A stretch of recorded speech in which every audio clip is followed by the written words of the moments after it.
जय हिंद दोस्तों, स्वागत है आपको स्टडी विद निरंजन क्लासेस में।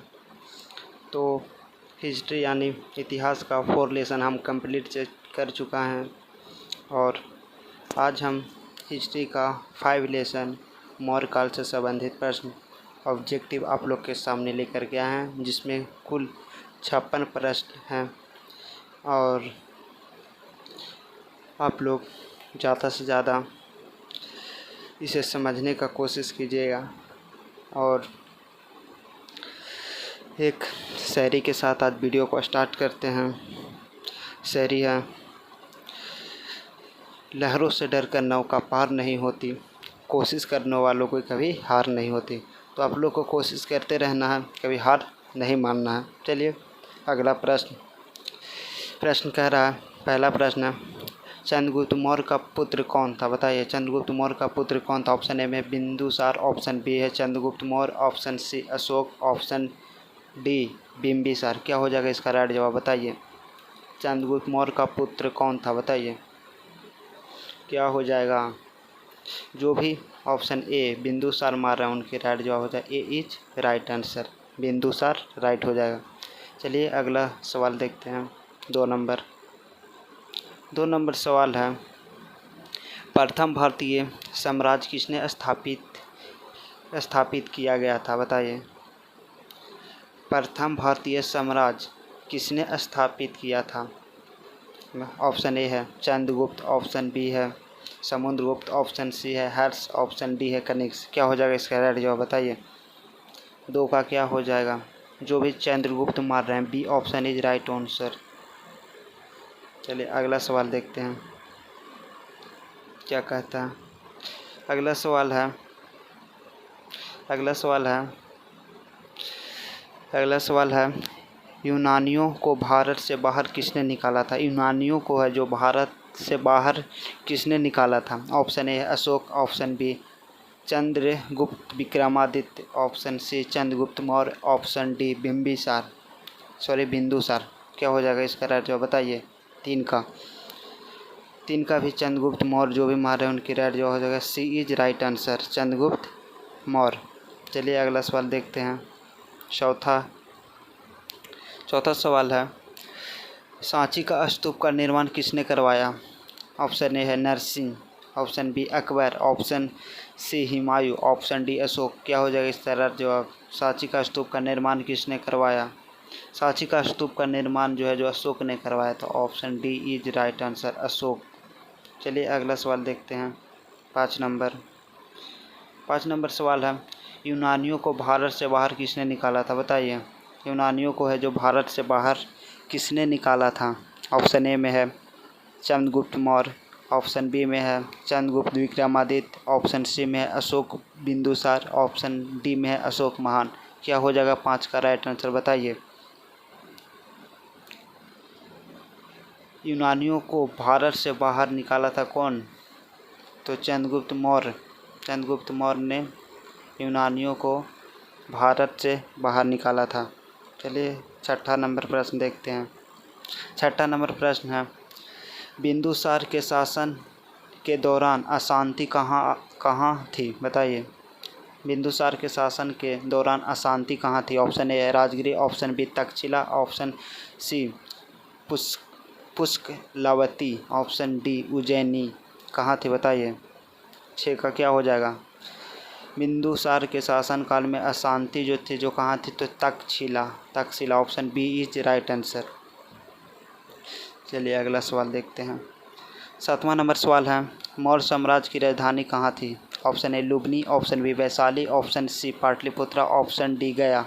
बताइए मौर्य साम्राज्य की राजधानी कहाँ थी? मौर्य साम्राज्य की राजधानी आप लोग को पता होगा कि पाटलिपुत्रा थी। Option C is right answer.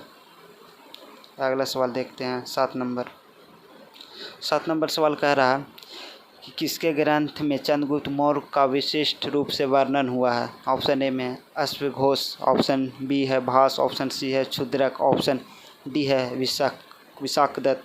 क्या हो जाएगा इसका राइट जवाब? बताइए 8 का क्या हो जाएगा।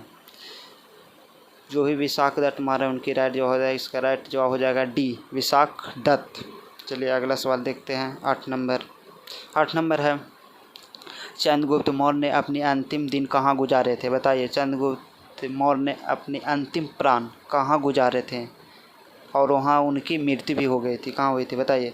ऑप्शन ए है Shravanabelagola, option B Ujjain, option C Pataliputra, option D Kashi. क्या हो जाएगा इसका राइट जवाब? बताइए 9 का क्या हो जाएगा? चंद्रगुप्त मौर्य ने अपने अंतिम दिन जो गुजारे थे वो श्रवणबेगोला में ही गुजारे थे, यहाँ उनकी मृत्यु हो गई थी। चलिए अगला सवाल देखते हैं। 10 नंबर सवाल है, चाणक्य किसके प्रमुख सलाहकार थे? बताइए, चाणक्य जो थे जो किसके प्रमुख सलाहकार है? ऑप्शन ए बाबर का, ऑप्शन बी चंद्रगुप्त मौर्य का, ऑप्शन सी अकबर का, ऑप्शन डी कौटिल्य का। ये बिल्कुल इजी प्रश्न है, बताइए क्या हो जाएगा 10 का राइट जवाब? ये चाणक्य जो थे जो सलाहकार प्रमुख थे जो चंद्रगुप्त मौर्य के थे। Option B is right answer. चलिए अगला सवाल देखते हैं। 11 नंबर सवाल है, निम्नलिखित में से किस मौर्य राजा ने ढक्कन पर विजय प्राप्त की थी? बताइए। ऑप्शन ए है कुणाल, ऑप्शन बी है Bindusar, option C Chandragupta, option D Ashok. क्या हो जाएगा इसका राइट जवाब? बताइए 11 का क्या होगा? ढक्कन पर विजय प्राप्त की थी, तो ढक्कन पर विजय प्राप्त किए थे जो मौर्य सम्राट चंद्रगुप्त मौर्य ने। Option C is right answer. चलिए अगला सवाल देखते हैं। 12 नंबर सवाल है, अशोक के प्रशासनिक नीति में भारी परिवर्तन किस घटना से आया? बताइए। ऑप्शन ए में है मशीनरी की सोलना भेजना से, ऑप्शन बी है बौद्ध धर्म की अपनाना, ऑप्शन सी है तीसरी बौद्ध परिषद, ऑप्शन डी कलिंग युद्ध से। बताइए किससे? 12 का क्या हो जाएगा? इसमें भी इसी में है जो अशोक का हृदय परिवर्तन हुआ था। बताइए, कलिंग के युद्ध में इनका हृदय परिवर्तन हुआ था। अशोक ने ये लास्ट बार युद्ध किए थे, कलिंग का युद्ध। उसके बाद उन्होंने कहा था कि हम अब हथियार नहीं उठाएंगे। चलिए आगे 13 नंबर प्रश्न है, सम्राट अशोक किसके उत्तराधिकारी थे? बताइए। ऑप्शन ए में है बिंदुसार, ऑप्शन बी है चंद्रगुप्त मौर्य, ऑप्शन सी है सुसीम, ऑप्शन डी है दशरथ। क्या हो जाएगा राइट जवाब? बताइए 13 का। सम्राट अशोक किसके उत्तराधिकारी थे? बताइए 13 का क्या होगा? सम्राट अशोक जो थे जो बिंदुसार के उत्तराधिकारी थे। Option A is right answer. चलिए आगे बढ़ते हैं। अगला सवाल है आप लोग के सामने, चंद्रगुप्त मौर्य ने सेल्यूकस को किस वर्ष पराजित किया था? बताइए। मतलब चंद्रगुप्त मौर्य जो तो सेल्यूकस को किस वर्ष मतलब हराया था? ऑप्शन ए है 300 ईसा पूर्व, ऑप्शन बी है 305 ईसा पूर्व, ऑप्शन सी है 315 ईसा पूर्व, ऑप्शन डी है 317 ईसा पूर्व। क्या हो जाएगा इसका राइट जवाब? बताइए 14 का। 14 का 305 ईसा पूर्व में है जो चंद्रगुप्त मौर्य ने सेल्यूकस को पराजित किया था। Option B is right answer. चलिए 15 नंबर प्रश्न है, देवनामपीरिय में के नाम से कौन सा विख्यात है? देवनामपीरिय से कौन सा जो है जो फेमस है? बताइए। Option A Harshavardhana, option B Samudragupta, option C Ashok, option D Chandragupta Maurya. क्या हो जाएगा? जो है जो देवनामपीरिय से है जो अशोक सबसे ज़्यादा फेमस है, इन्हें देवनामपीरिय भी कहा जाता था। चलिए अगला सवाल देखते हैं।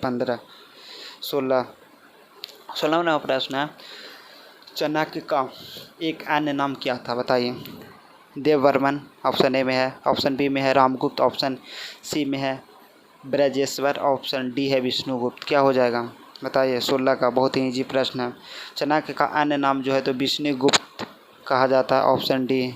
और इन्हें विष्णुगुप्त के साथ साथ कौटिल्य भी कहा जाता है चाणक्य को। और अगला सवाल देखते हैं। अगला सवाल है 17 नंबर, मेगास्थनीज कौन था? बताइए।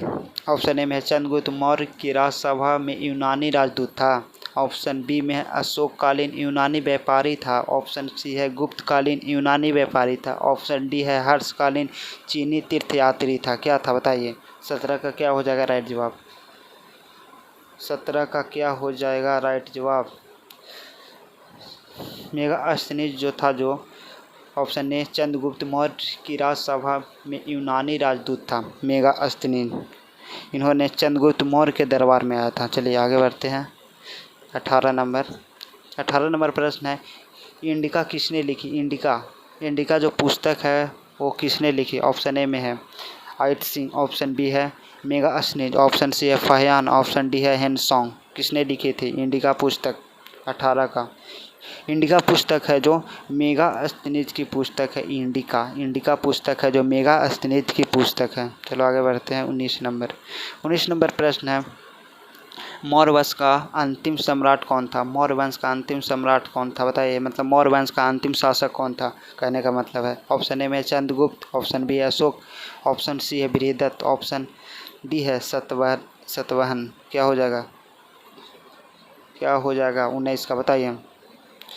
जो मौर्य वंश का अंतिम शासक जो है तो बृहदत्त था। ऑप्शन सी इज राइट जवाब, बृहदत्त। चलिए 20 नंबर प्रश्न है, मेगास्थनीज किसका राजदूत था बताइए। ऑप्शन ए में है चंद्रगुप्त का, ऑप्शन बी है डेरियस का, ऑप्शन सी है सिकंदर का, ऑप्शन डी है सेल्यूकस का। मेगास्थनीज जो था जो किसका राजदूत था? मेगास्थनीज जो था जो सेल्यूकस का राजदूत था। ऑप्शन डी सेल्यूकस का राजदूत था और मेगास्थनीज जो था जो। चलिए आगे बढ़ते हैं 21 नंबर प्रश्न की ओर। 21 नंबर प्रश्न कह रहा है, अशोक ने किस बौद्ध साधु से प्रभावित होकर बौद्ध धर्म को अपनाया था? अशोक जो था जो किस बौद्ध धर्म को, साधु को देखकर बौद्ध धर्म को अपनाया था? ऑप्शन ए में है उपगुप्त, ऑप्शन बी है विष्णुगुप्त, ऑप्शन सी है ब्रह्मगुप्त, ऑप्शन डी है बृहदत्त। क्या हो जाएगा इसका राइट जवाब बताइए। 21 का क्या होगा? अशोक है जो उपगुप्त को देखकर बौद्ध धर्म से प्रभावित हुए थे। चलिए अगला सवाल देखते हैं। 22 नंबर क्या कह रहा है? 22 नंबर है, किस वंश ने मौर्य वंश की जगह ली थी? किस वंश ने जो मौर्य वंश की जगह ली थी? Option A Gupta, option D Shunga, option C Shishunaga, option D Chola. क्या हो जाएगा इसका राइट जवाब बताइए 22 का। ऑप्शन बी हो जाएगा शुंग जो हो जाएगा इसका राइट जवाब हो जाएगा। चलिए अगला सवाल देखते हैं। 23 नंबर सवाल है, चंद्रगुप्त मौर्य का पुत्र कौन था बताइए। ऑप्शन ए में अशोक, ऑप्शन बी है चंद्रगुप्त द्वितीय, ऑप्शन सी है बिंदुसार, ऑप्शन डी है बिंबिसार। बिंदुसार और बिंबिसार में बहुत लोग कंफ्यूज होते हैं तो कंफ्यूज नहीं होना है। बताइए 23 का राइट जवाब क्या हो जाएगा? 23 का राइट जवाब हो जाएगा चंद्रगुप्त मौर्य का पुत्र जो बिंदुसार था। बिंबिसार नहीं, बिंदुसार था। चलिए 24 नंबर प्रश्न की ओर चलते हैं। चंद्रगुप्त मौर्य का प्रसिद्ध गुरु चाणक्य निम्न में से किस विद्या केंद्र से संबंधित हैं बताइए। Option A Vaishali, option B Vikramashila, option C Nalanda, option D Takshashila. क्या हो जाएगा इसका राइट जवाब बताइए 24 का। चंद्रगुप्त मौर्य के प्रसिद्ध गुरु चाणक्य जो तक्षशिला केंद्र के गुरु थे। Option D is right answer. चलिए 25 नंबर प्रश्न पे आते हैं। कौटिल्य द्वारा रचित प्रसिद्ध पुस्तक कौन से थी? अर्थशास्त्र इंडिका या आर्यमंजूषा या राजतरंगिणी। क्या हो जाएगा बताइए। A B C D. क्या इसका सही जवाब होगा बताइए 25 का। कौटिल्य मतलब चाणक्य जिसको बोलते हैं, और या बोल सकते हैं विष्णुगुप्त पूछ देगा तो ये हो जाएगा अर्थशास्त्र इनके द्वारा पुस्तक लिखी गई है चाणक्य के द्वारा। इसमें कौटिल्य दे दिया, कभी कभी विष्णुगुप्त भी देगा तो आप लोग को ध्यान रखना। चलिए 26 नंबर प्रश्न है, किस मौर्य शासक को अमित घात के नाम से जाना जाता है? अमित घात के नाम से जाना जाता है। Option A Chandragupta Maurya, option B Bindusar, option C Ashok, option D Dasharatha. क्या हो जाएगा 26 का बताइए। 26 का अमित घात के नाम से जाना जाता है बताइए। बिंदुसार को अमित घात के नाम से भी जाना जाता है। Option B is right answer.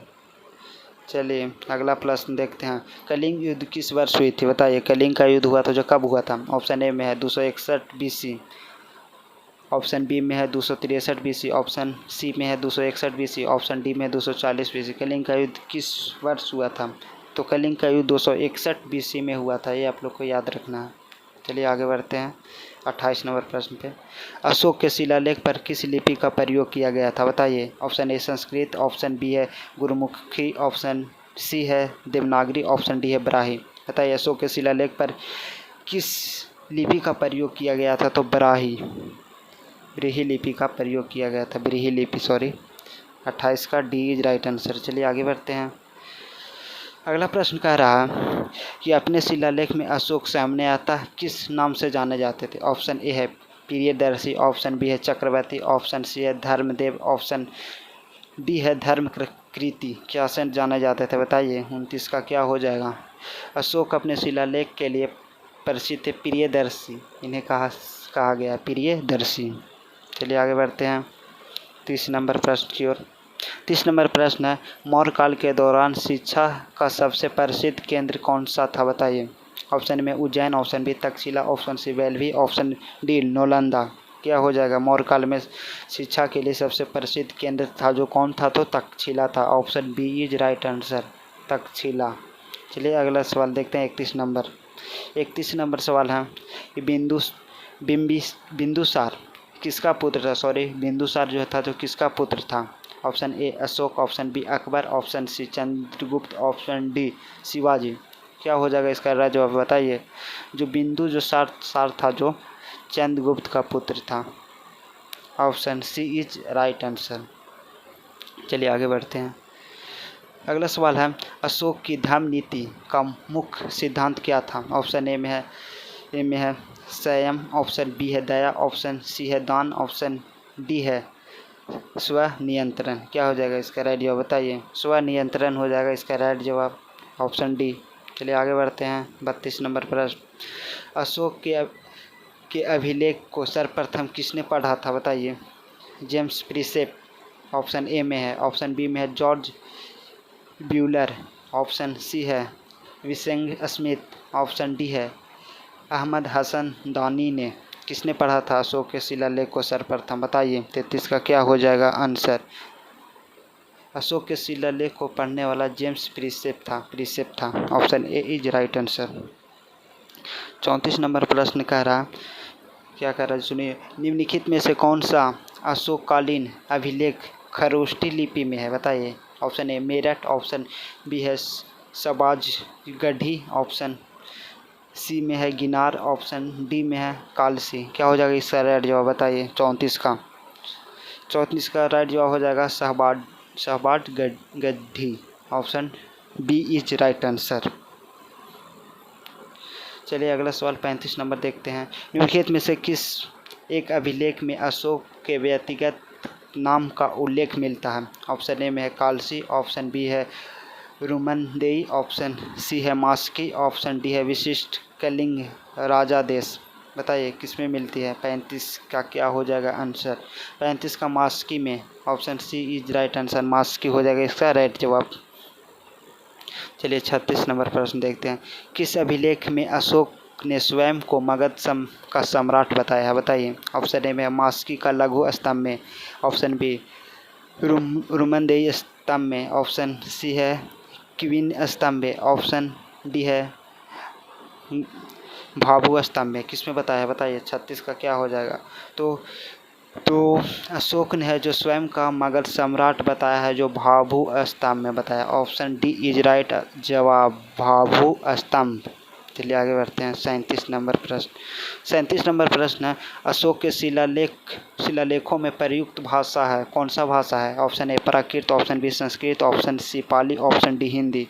क्या हो जाएगा। अशोक के शिलालेख में प्रयुक्त भाषा कौन सा था बताइए। 37 का हो जाएगा प्राकृत था, option A is right answer. चलिए अगला सवाल देखते हैं। अगला सवाल है 38 नंबर।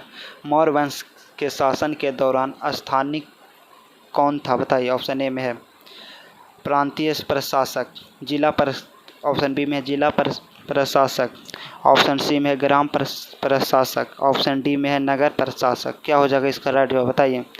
मौर्य वंश के शासन के दौरान स्थानीय कौन था, तो जिला प्रशासक था। Option B is right answer, जिला प्रशासक हो जाएगा इसका राइट जवाब 38 का। चलिए आगे बढ़ते हैं 39 नंबर प्रश्न में।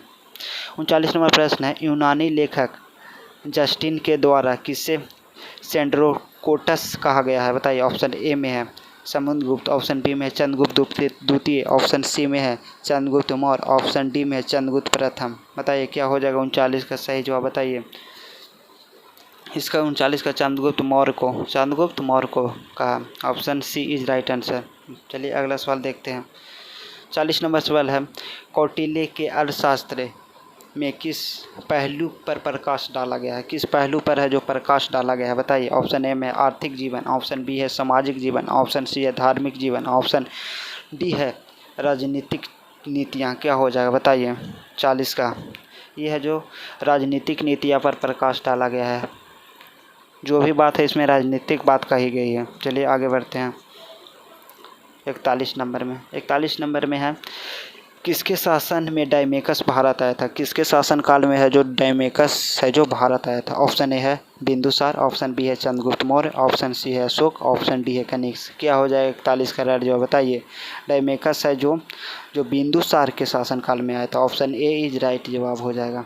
बिंदुसार के शासन काल में डायमेकस है जो भारत आया था। चलिए 42 नंबर प्रश्न देखते हैं। 42 नंबर प्रश्न है कि निम्नलिखित में से कौन सा सबसे पुराना राजवंश है? बताइए। पुराना राजवंश कौन सा है? ऑप्शन ए में है गुप्त, ऑप्शन बी में है मौर्य, ऑप्शन सी में है वर्धन, ऑप्शन डी में है कुषाण। कौन सा हो जाएगा? बताइए। सबसे पुराना राजवंश है 42 का। सबसे पुराना राजवंश है जो मौर्य राजवंश सबसे पुराना राजवंश है। Option B right. चलिए 43 नंबर प्रश्न देखते हैं। 43 नंबर प्रश्न में हम बिंदुसार के दरबार में कौन सा राजदूत था? बताइए। बिंदुसार के दरबार में कौन सा राजदूत था? Option A Megasthenes, option B है मैकियावेली, ऑप्शन सी में है डायमेकस, ऑप्शन डी में है एंटिओकस प्रथम। बताइए। बिंदुसार के दरबार में कौन राजदूत था? ऑप्शन के अनुसार बताइए। 43 का क्या हो जाए? बिंदुसार के दरबार में राजदूत था जो डायमेकस था। ऑप्शन सी इज राइट जवाब, डायमेकस। चलिए आगे बढ़ते हैं हम 44 नंबर प्रश्न में। 44 नंबर प्रश्न कहता है कि मौर्य काल में निम्न में से कौन सी मुद्रा प्रचलन थी? बताइए। ऑप्शन ए दिनार, ऑप्शन बी है काकिनी, ऑप्शन सी है तोल, ऑप्शन डी है पन।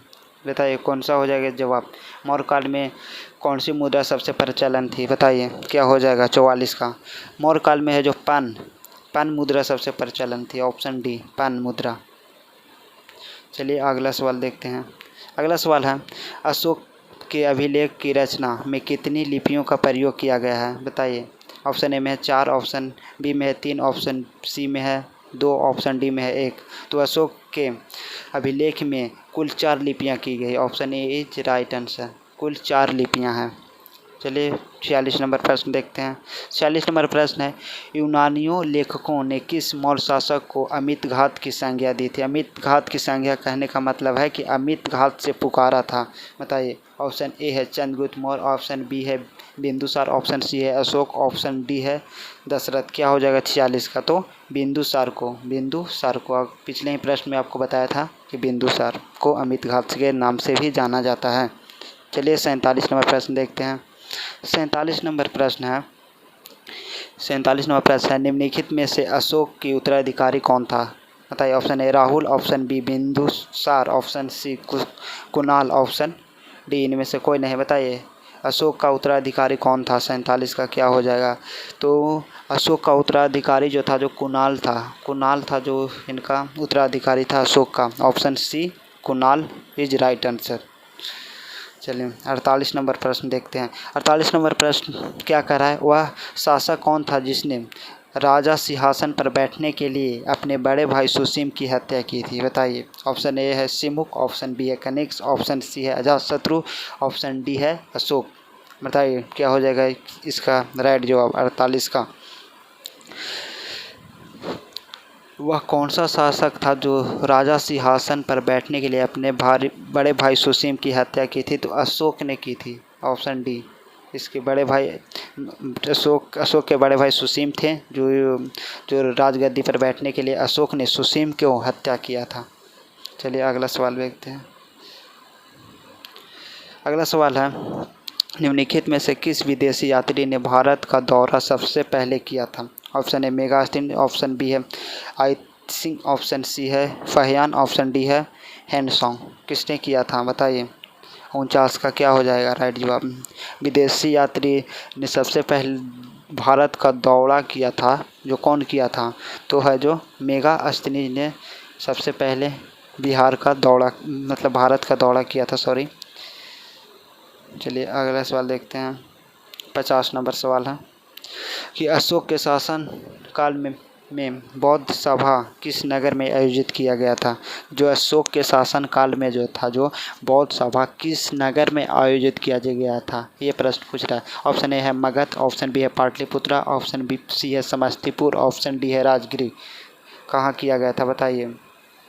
50 का जो है जो अशोक के शासन काल में बौद्ध सभा का आयोजित पाटलिपुत्रा में किया गया था। ऑप्शन बी राइट जवाब, पाटलिपुत्रा इसका हो जाएगा सही। चलिए 51 नंबर प्रश्न है।